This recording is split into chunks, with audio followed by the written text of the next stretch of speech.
Is this your strongest 23 that can eventually win you a World Cup? Well, it's the strongest 23 for this week. Seriously though, we're in a position where we've got 32 fit women who are all available. There's real kudos to our medical team, our mental health team. All the staff have worked really hard. And there's probably no one in the squad that we wouldn't pick in the 23, but you've got to make decisions. So this is the 23 for this week, and we think tactically that it's the right group. What's the intensity been like throughout the week? Has it gone up another level? Yeah, my view on pinnacle events is that you don't slacken off. I'm not too sure about this whole peaking for a pinnacle event. I think for me, you've got to go. Maybe you reduce the time, but you go a bit harder, if anything. So yeah, we've had a good week, and we've got a pretty big afternoon coming up. Renee at fullback, Aisha to the bench. The thinking behind that. Part of it is about France's kicking game. Clearly, they've probably got the best kicking game at the tournament. Renee's a specialist fullback, reads the play well. She's also probably our best goal kicker and good at restarts. So we just felt it was the right thing. Aisha's, how South Africa got the bomb squad. She's going to be the detonator. So she'll come on at some point, and bang. So she's exceptional. We're just lucky that we've got choices, and we know that they're all going to perform. Wayne, you mentioned Renee's kicking game. She told me a couple of weeks back that was a bit of a surprise to you. But when you first sort of, saw her and wanted her in the mix, that the goal kicking was a bit of a bonus. Is that true? Yeah, I hadn't seen her goal kick a lot, really. And initially when we started doing some goal kicking, she sort of pivoted around the ball a wee bit too much. We got the best in the world in Daniel Carter to do some work with the girls. So he comes most weeks. Every week that we're in Auckland, he'll come and do a session. I like to think I coached Daniel Carter goal kicking, but he coached me basically. He's really improved all the women. Renee in particular, she's really good when she comes through the ball. She's outstanding. She kicked one from 50 metres at training the other day, so that's a bonus, yeah. What did you see from her last week, and how she responded to having to be on the bench for that knockout match? Yeah, our communication in the team's really good. So we meet with everyone. It takes up a lot of time, but we meet with everyone, try to be really clear, so they know what their roles are. And there's always disappointment, but she's a very level-headed woman, and she can come on. And you saw that in the Australian game. So what everyone saw in the Aussie game was she missed a couple of tackles. But what they don't see is after that what she did and how she got on top of the game. Got back into it. The second half she made 2 really important line breaks, and I think we scored certainly from one of them. So she's got that ability to overcome errors and get back into the game. Wayne, you obviously weren't on the Northern Tour last year with this team, but it was obviously a disappointing tour for them. 2 of those losses were against France. Could you just talk to, I suppose, the growth of this group since you came in and took over as the coach? Yeah, I think the key point is actually they hadn't played much before going to Northern Hemisphere, and it's unfair to judge them, I think. They had a couple of weeks of preparation before they went and go and play 2 best teams in the world. So, yeah, no judging from me. We have decided as a group that we had to change our game, the way we play though, to be able to compete against these teams. So don't have to tell you what that looks like because you've seen it over the last few months. It hasn't been easy because it doesn't come naturally, the sort of game that we're trying to play. It takes a special skill set and it takes a lot of efficiency because otherwise you run yourself into the ground. So it's been quite a big job. Got really good coaches working with me, and we're all pretty proud of what we've done, but now it's crunch time. And you bring a guy like Dan Carter into this group, how much does the team just kind of soak up his knowledge, but also his experience in a week as important as a World Cup semi-final? Yeah, so when he first came in, I invited the 4 kickers to come to training, and the whole back line turned up, and a couple of the props turned up as well. So yeah, the hard thing's been trying to just get the key people in, but they all turn up when Daniel's there. It's not just Daniel either. So got Conrad Smith helping one of the centres. We've got Ben Smith helping Renee Holmes. We've got Man Non, who's flown up twice to work with Sylvia Brunt. So we've got a hell of a lot of support from key people that I've worked with. Kivi Mialamu's been in. Darren Whitcliffe came in up in Whangarei. It's been phenomenal how keen people, ex-players are to help. Ali Williams has been helping Maya Roos up here. So yeah, it's been phenomenal. Do they help in terms of those one-on-one skill sets, I suppose, or those positional skill sets? But I suppose with the bigger picture, I suppose, of this week and everything that comes with the World Cup semi-final, their experience in those situations. Yeah, I can't talk about the others because the girls love a chat, so they do in a mentor-mentoree relationship, the mentoree contacts the mentor, so they're in charge of that. For someone like Daniel, who's actually in more often, yeah, he'll give some messages on the way, and of course they're important. Like he's the best player I ever coached. I think he's probably the best of all time. Personally, I don't think anyone, it'd be hell of a difficult to beat his points record for a start. And I learned I feel really grateful for having coached him because I learnt more from him than probably any other person, and I was supposed to be coaching him. So yeah, he's been huge for the team and still got a part to play. When Sarah over Kennedy, what was the thinking behind that? Sarah's been outstanding, clearly, since she came back from Sevens. It's not an easy transition either. I know that because I had to do it myself when I was playing Sevens.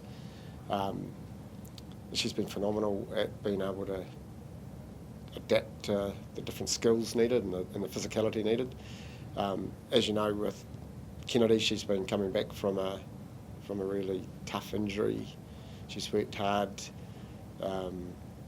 She played 30 minutes last week. She'll play a bit more this week maybe. We'll see how that goes.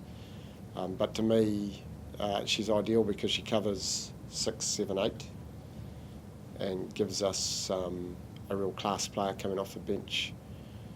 And it's always a selection difficulty trying to make sure you've got every position covered. And with her and Jonah on the bench, we've got huge ability and great cover.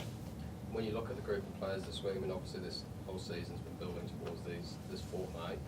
Do you see great belief in this team and that they can go win this game this weekend? Yeah. There's a lot of belief in what we're doing. Take the game out of it, there's belief in what we're doing, and I think they really enjoy what we're doing. They've shown a lot of courage to play under pressure. Sometimes you just see the errors that we make, but I see the courage to actually have a crack, and that's a game we've got to play. So that's what I'm enjoying about it, is the fact that they've taken on board what we're doing and they'll never change back, I don't think. How soon did you watch France's quarter-final after Saturday night? What was that, sorry? How soon did you watch the French quarter-final after last weekend? That's all I do. I don't go to the gym, I don't do anything when I'm with the team. I've always been the same. Day off to me is a chance to look at the next team, but I've already seen 2 years of each of these teams play, and so have the other coaches. So you just got to stay ahead of the game and be prepared for everything. And so yeah, I just see it as I use my days wisely. night after a match is difficult because, you know, I'll often start coding our game straight away and then finish it on the Sunday and then look at how that relates to the next team that we're playing, what are the things we need to review that will work against the next team and other things that we need to improve to work against the next team. So that's your job as a coach. I don't believe in the analysts doing that, I believe in the coaches doing it. What is it that they do so well? Because they've obviously had to play England a lot and they've been pretty close over the years to beating them a few times. Yeah, look, I don't know, I can't really answer about the past. All I know is that the playing field's changed. It's a different game. You know, it was always a level playing field. No one was professional. They all worked. You know, when I was with them in '97, we were in the barracks at Burnham Camp and played a test match there. You know, that's just the way it was. Now it's a totally different playing field. You've got professional competitions, Premiership, and in France, and here it's just starting. The game's going to explode, I think. I noticed, you know, we've had big crowds, obviously, not necessarily rugby crowds, just people who are interested, love what they see, and there for the enjoyment. So it's I think it's a different vibe to what I've been used to. And I don't know what to expect this weekend, whether how we're going to go against a team that's a step up. We'll wait and see. How do you make sure that this group doesn't get overwhelmed by the occasion of a World Cup semi-final? Yeah, I don't think they'll get overwhelmed. Again, it's a totally different vibe to anything I've ever been involved in that it's all about they're more excited than anything, and it's they love it. They're excited. As I've said before, there's a lot of music on the bus and a lot of chatter, and I'm just not used to that. But it's good because they got joy. You know, they like this is joy for them. This isn't. They're not uptight like the men are. This is just pure joy and excitement of being able to go out and have it, you know, in front of their family and have a crack. When you talk about the mental health aspect, like the team in there, what do they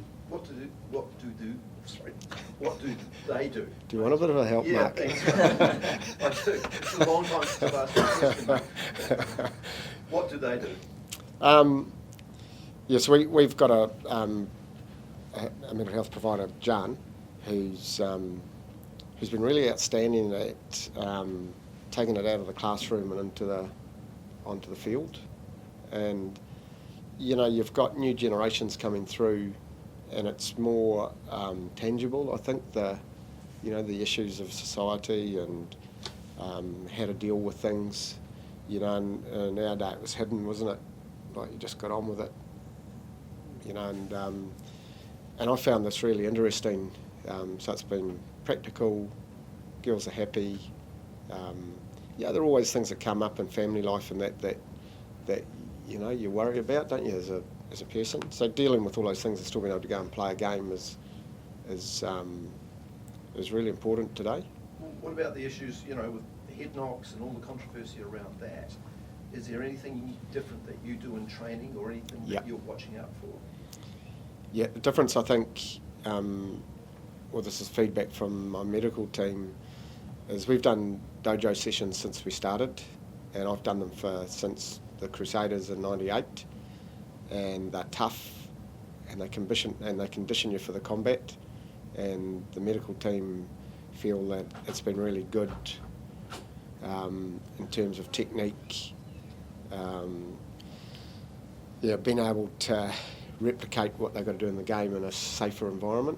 It's not always safe. I lost a couple of players in the Crusaders. We lost Kennedy Simon this year for a while. But in general, it's an ability to take what you've got to do on the field out of the dojo and be really conditioned for it. The kicking game in France, what's the biggest challenge about the way they kick? So they've got the halfback is outstanding, box kicker, obviously. She gives herself a bit of room. She's really expert at it. They've got a left-footed fullback and a right-footed 10. The 10's probably the most attacking kicker in the world. Got a box of tricks. The 15's got a big left foot, and they've dominated games through territory. So it's not easy. It's not easy to counter either. So it's going to be a great test for us, I think. Wayne, you said a week or two ago that, in your experience, the men have to play well to feel good, and the women have to feel good to play well. Does that change going into the back end of the tournament? We sort of touched on it before. It sounds like there's still a lot of joy. Yeah, they're excited more than anything. Like it's their time. They make the most of it. They love it. They probably realise that it's just a short time in your life. Make the most of it. And the world's your oyster, isn't it? Like for these young girls coming through, you know, you can go and play in the Premiership. You can go to France. You can go to Australia. You know, the world's really growing for them, and there's a future for them in coaching and playing.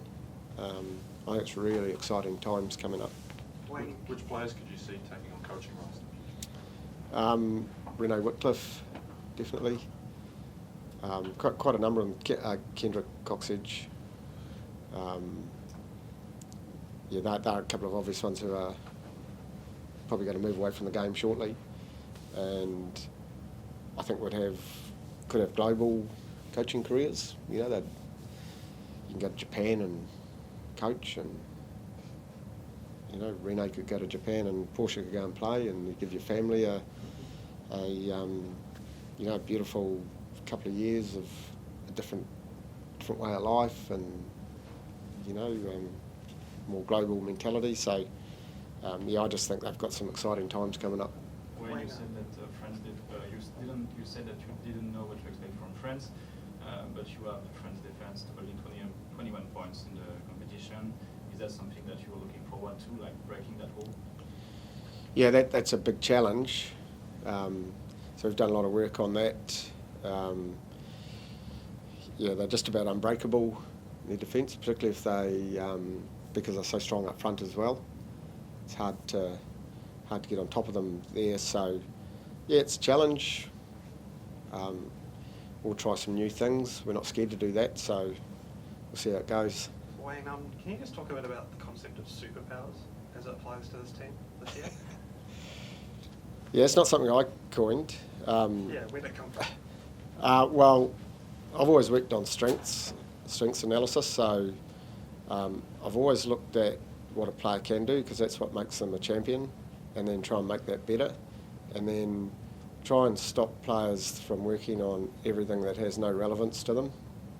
And if they've got a couple of things that they need to fix up that's important to their position, then work on that. So through that has come superpowers. These are my superpowers. So strengths, basically, and that's what we review. So when the girls put clips up on their game, reviewing their game, I always ask for what can you do? You know, what did you do really well, and how are you going to make that better, rather than you didn't do this, you didn't do that, you didn't do that. Because at the end of the day, isn't it, like you look at the greats of all time, they've got 2 or 3 things that they're better than anyone else at, and so that's the way we operate.